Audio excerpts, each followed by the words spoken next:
Hey everybody, so I hope you guys took some really good notes yesterday on all those exponent rules so that today we can focus on simplifying expressions using those exponent properties. So you're going to want to make sure that you have those exponent properties out ready to go so that way you can reference them when needed.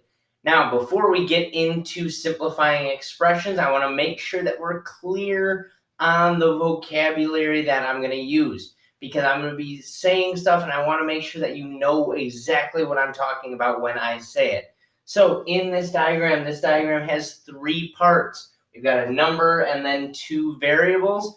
Sometimes that variable up there will be a number, but whatever it is, they all have certain names. So the easiest one I think to start with is this up here, and that B is, we call it two things. We can call it a power, or we can call it the exponent.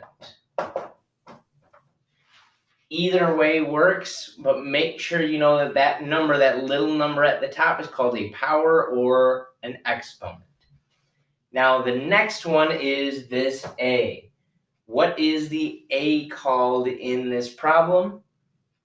Well, you should know that the A is called the base, because the base is being raised to that power, to that exponent.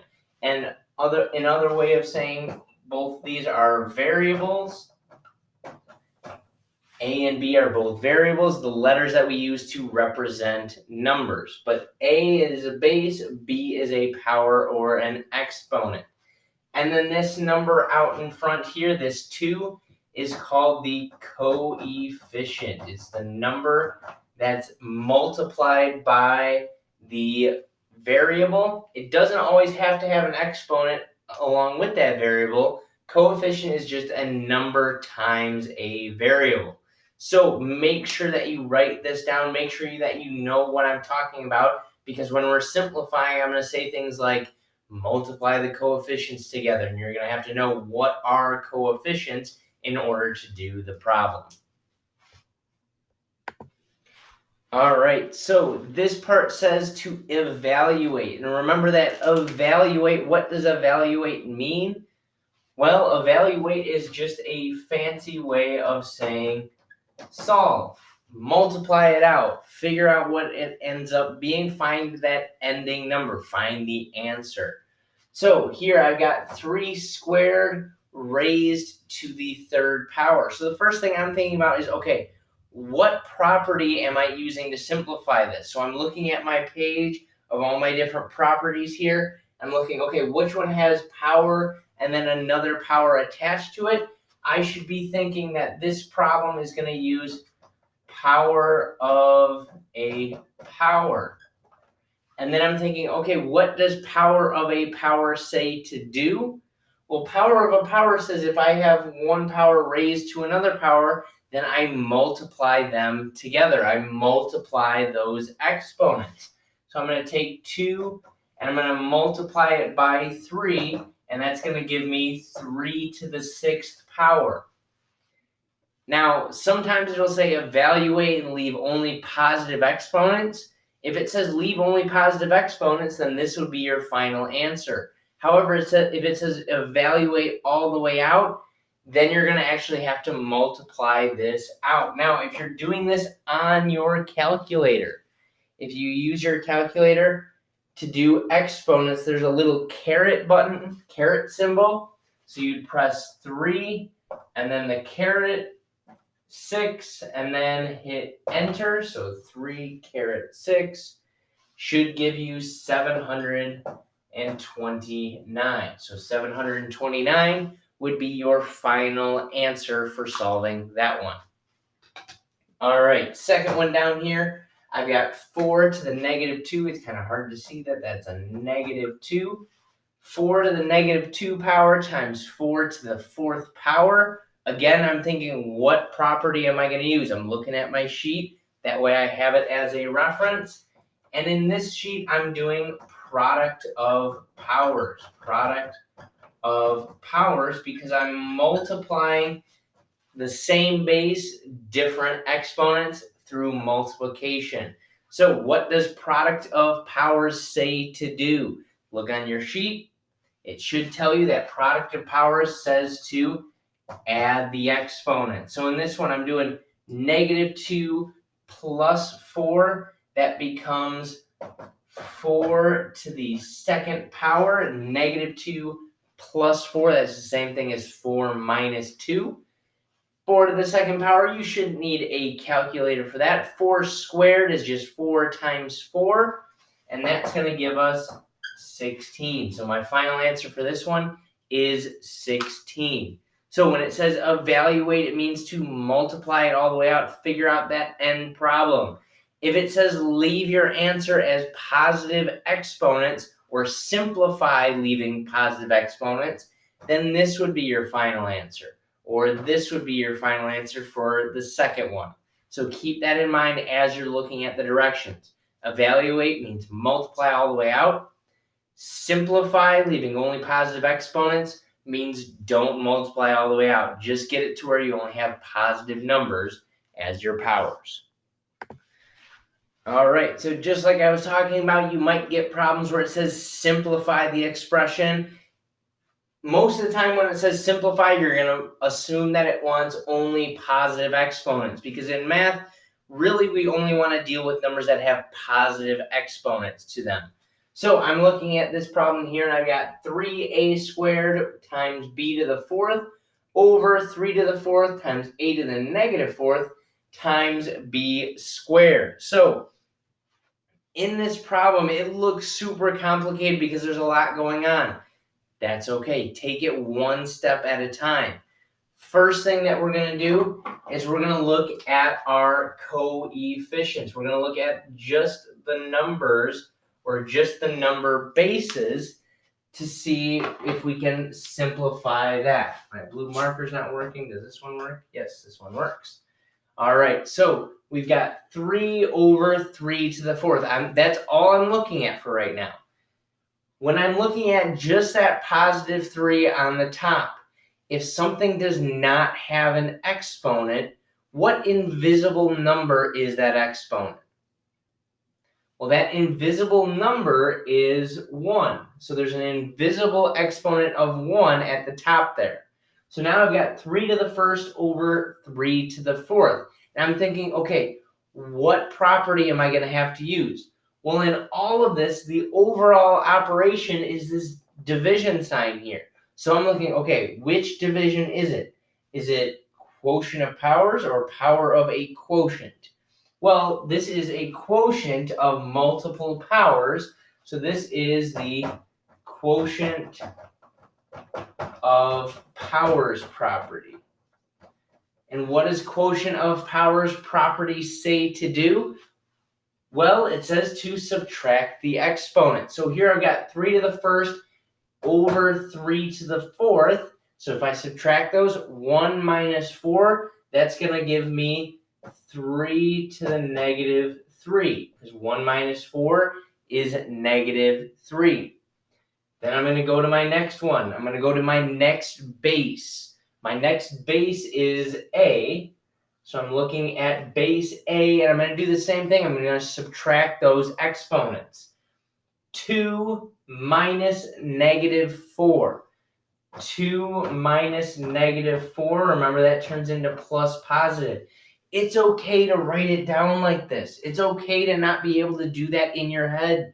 That's okay to write it down, visualize it, and visualize that plus positive to make it easier, to make it 6. So that way we know that this is a to the 6th power. All right, moving on to my last base, my base b. I've got b to the fourth over b squared. 4 minus 2 is going to give me a positive 2. Now, am I done with this problem?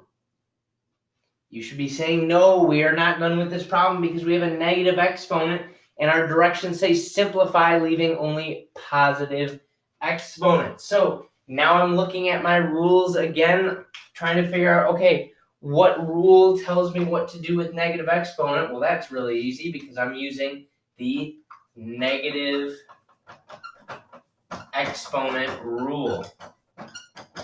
So I'm only looking at the base that has the negative exponent. I'm only looking at the base that has the negative exponent. These two do not have negative exponents, so I'm not changing these at all. Just this 3 has a negative 3, so only that one's going to change. And only that turns into the reciprocal. And remember, the reciprocal becomes 1 over that. So I've got 1 over 3 to the positive 3, and then the rest stays the same. A to the 6 b squared. And since those are both positive, I can throw all of this on top and make it just a to the 6th b squared over 3 to the 3rd. So if they're positive exponents, you don't have to flip it. And if it's not over anything, it's on the top. So a to the 6th b squared, those are positive exponents. They're on the top of the fraction. 3 to the negative 3rd, well, that's a negative exponent, so it flips to the bottom of that fraction. So our final answer in this one, a to the 6th times b squared over 3 to the 3rd. All right, last example I'm going to go through for today. This one says simplify, leaving only positive exponents. So I've got 4x, y to the 3rd, z to the negative 4th, all raised to the 8th power. So first thing I'm going to look at when I'm simplifying is what property am I going to use in this problem? So I've got all this going on raised to the 8th power. But what is going on inside the parentheses here? What operation? Well, inside the parentheses, I got 4 times x times y to the 3rd times z to the negative 4th. That sounds a whole lot like multiplication going on inside the parentheses. And then I've got that 8 outside the parentheses. So really, what am I doing? I'm taking a power of a product. So this one I'm looking at power of a product property. And what does power of a product property say to do? Well, it says to distribute that power over multiplication. So I'm going to distribute that power to all those different bases. Remember to distribute it to all of the bases. Even though 4 and x are smushed together, they're still different bases because 4 is a coefficient, and the coefficient is a base in it of itself. So I've got base 4, base x, base y, and base z. All right, 4 is really easy because it just distributes the 8 on top of it, so it just becomes 4 to the 8th power. X, same thing. I've got x to the 8th power. Now, the y is a little bit trickier because I've already got y to the 3rd, and now I'm distributing in an 8. And we'll come back to that in a second. Z to the negative 4th, same thing. I've already got z to the negative 4th, so I've already got an exponent there, and then I've got another power on top of it. So I've distributed in that power. I've done my power of a product. Now I got to simplify it even further. So looking at these last two terms, I've got power raised to another power. So I've got to do power of a power. And what does power of a power say to do? Well, it says to multiply the powers together. So now I've still got 4 to the 8th, x to the 8th. But now I've got y to the 3 times 8 is 24, and z to the negative 4 times 8 is negative 32. Am I done? You should say no, because I still got to do my negative exponent rule. Negative exponent. And I only do the negative exponent rule on the base that has the negative exponent, not all of the bases, just the one that has the negative exponent. So 4 to the 8th, x to the 8th, and y to the 24th, those are already going to stay on top. Those don't get flipped. So all of those stay on top, whereas z to the negative 32nd, that gets flipped to the bottom. Z to the negative 30, and it turns into a positive 32. So once you flip it to the other side, it becomes a positive exponent, and you're left with all positive exponents in your problem. So make sure you're working hard on the delta math. Make sure you've got your properties out in front of you so that way you can reference them, you can look back to them, and use them when you need them. Remember, look for what property you're going to use at the beginning. Identify the different parts to it, identify the different bases, and then apply your property, and then go from there. Apply one property, simplify it. Then see if you can simplify it further using another property until it's fully simplified, leaving only positive exponents. So I'll see you guys in person tomorrow. Good luck. Hope you do well on the delta math.